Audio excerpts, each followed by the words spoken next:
Soy Elisa Simó, profesora ayudante doctora de Derecho Procesal de la Universidad de Valencia y voy a presentar las claves de mi ponencia Innovación tecnológica y desafíos en la prevención de la violencia de género, el caso del sistema Biogen para el Observatorio de Transformación Digital del Sector Público.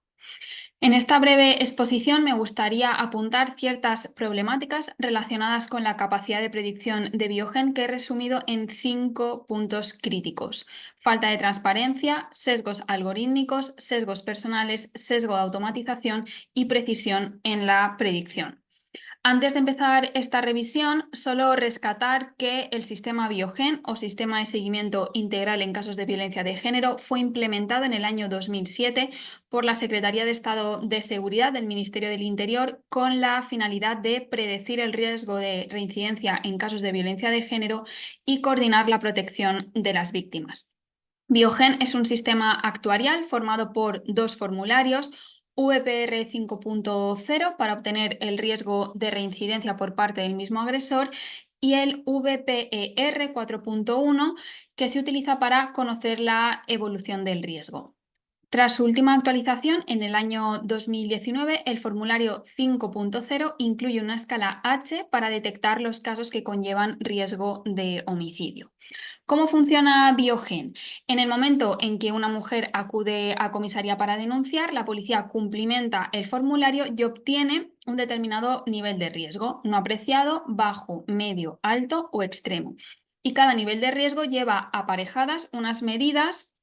que tiene que adoptar la policía. El resultado de Biogen, además, se acompaña al atestado judicial para dar conocimiento del mismo al órgano judicial, y desde el año 2020 también las unidades de valoración forense integral pueden hacer uso de Biogen a petición de la jueza o el juez.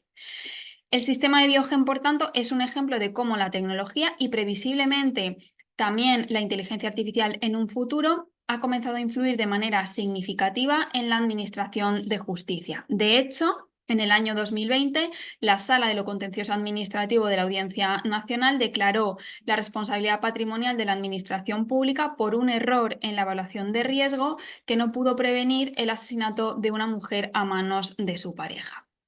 Hecha esta pequeña introducción, si se evalúa el funcionamiento de Biogen, es posible apreciar una serie de problemáticas sobre las que creo que conviene reflexionar. La primera de ellas es la falta de transparencia. Es imprescindible contar con un mayor conocimiento sobre el funcionamiento de Biogen y la articulación de mecanismos de control externo, auditorías externas, para obtener información acerca de su eficacia y fiabilidad, pero también, y muy importante, para garantizar la confianza pública y la legitimidad del sistema de justicia, ya que estos instrumentos están siendo utilizados en el seno de procesos judiciales. En la actualidad se sabe cuáles son los factores e indicadores de riesgo que se utilizan en cada formulario, pero se desconoce cuáles son los empleados en la ponderación y el peso específico asignado a cada uno de ellos. Además, la mayoría de la información que se dispone parte de estudios realizados por equipos que participaron en el desarrollo de Biogen y que son afines al Ministerio del Interior.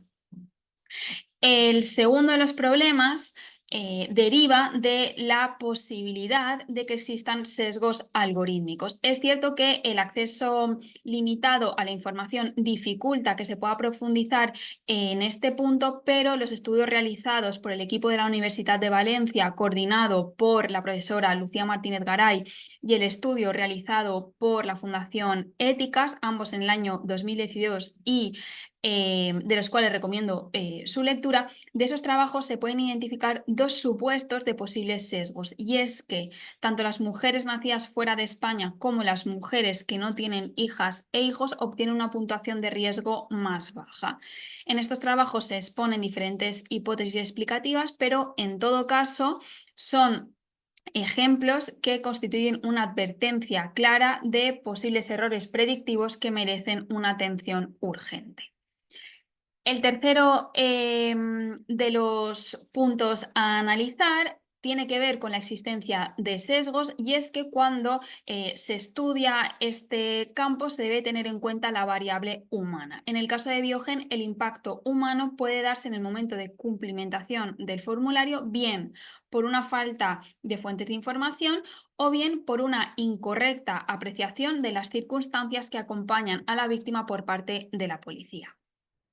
En este sentido, si acudimos a la Instrucción 4/2019 de la Secretaría de Estado de Seguridad, contiene un apartado sobre habilidades de comunicación para la recogida de los datos que permitan informar los indicadores de riesgo. Y ofrece algunas consideraciones que creo que son interesantes. Por un lado, se dice que, pese a que en la mayoría de los casos la información va a proceder de la entrevista a la víctima, la policía debería contrastar esa información con otras fuentes, bien sea agentes policiales que hayan intervenido con anterioridad, el propio autor, vecindario, testigos, familiares e incluso informes técnicos. Pero es que además la propia Secretaría pone la atención en la posible interferencia de estereotipos sobre la buena víctima en la valoración policial. Y aquí me permito reproducir literalmente el texto del documento porque dice: conviene destacar que no existe una reacción estereotipada y genuina de una verdadera víctima, y directamente considera la posible incorporación de sesgos al decir: es muy importante dejar que la mujer empiece relatando de forma libre y espontánea, evitando así la introducción de sesgos. Asimismo, en el trabajo de campo que realiza Éticas, se desprende que más del 80% de las mujeres entrevistadas reconocen diferentes problemas con el formulario de Biogen, lo cual señala directamente a la calidad de los datos de entrada que alimentan al sistema algorítmico y que puede constituir una causa de presencia de sesgos.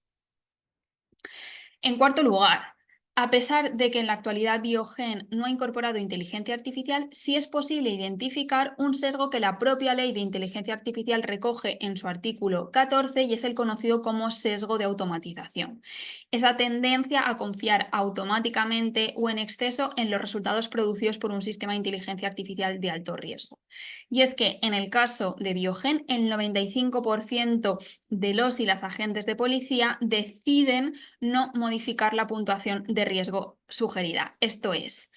solo el 5% hizo uso de su potestad de modificar al alza el resultado arrojado. Y esto, bueno, pues nos permite pensar en si esta tendencia puede constituir una muestra de delegación de toma de decisiones en un algoritmo, y además entraña ciertos cuestionamientos en términos de responsabilidad. Recordemos que el órgano judicial no está vinculado por el resultado de Biogen para decidir adoptar una medida cautelar, y de hecho así lo mantiene la Audiencia Nacional cuando descarta imputar el fallo al algoritmo, considerando estas prerrogativas de supervisión humana, ¿no? En todo caso, el sesgo de automatización también propicia otras reflexiones en torno a la posibilidad de recurrir la adopción de una medida cautelar o la justificación reforzada que se podría requerir al órgano judicial en caso de que se aparte del riesgo ofrecido por Biogen. Un último elemento crítico a considerar es la precisión en la predicción. Biogen está diseñado para maximizar la sensibilidad, esto es, para detectar el mayor número posible de casos donde la víctima podría ser agredida nuevamente. Esto lo que pasa es que deriva en un alto número de falsos positivos. Entonces, esto nos hace cuestionarnos: ¿es que Biogen funciona mal? Bueno, pues de nuevo, dada la opacidad del sistema, es difícil contestar de forma rigurosa a esta cuestión, pero bueno, sí se contempla la posibilidad de que Biogen esté sobreestimando el riesgo, especialmente cuando el resultado es un riesgo medio, alto o extremo, pero también se baraja la hipótesis de que efectivamente las medidas de protección que van aparejadas a cada nivel de riesgo estén funcionando bien y que por tanto se esté evitando la revictimización. En todo caso, como bien apunta Martínez Garay,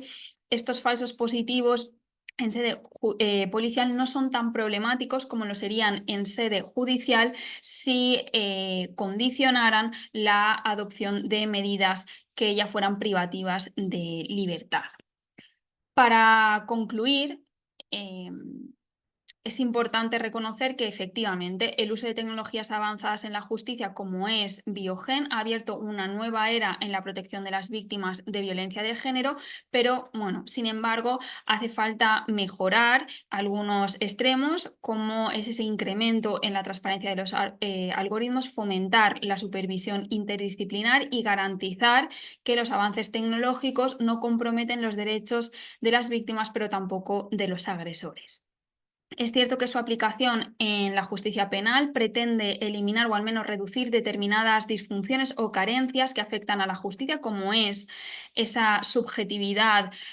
judicial, y aspira a alcanzar la tan ansiada cifra de 0 víctimas de violencia de género, pero no hay que olvidar que el sistema penal es el último en una cadena de actuación, con una capacidad de acción muy limitada y basada fundamentalmente en el castigo individual. Por ello,